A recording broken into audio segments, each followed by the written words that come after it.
How to fix WhatsApp not updating. Trying to update WhatsApp, but it just won't work?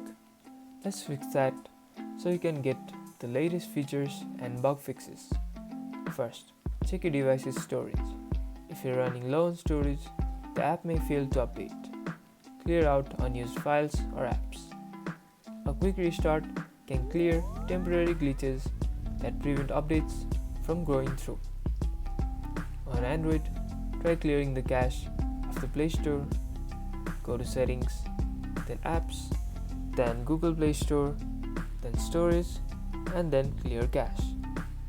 If the Play Store won't update, visit whatsapp.com/android on your browser and install the latest version directly from there.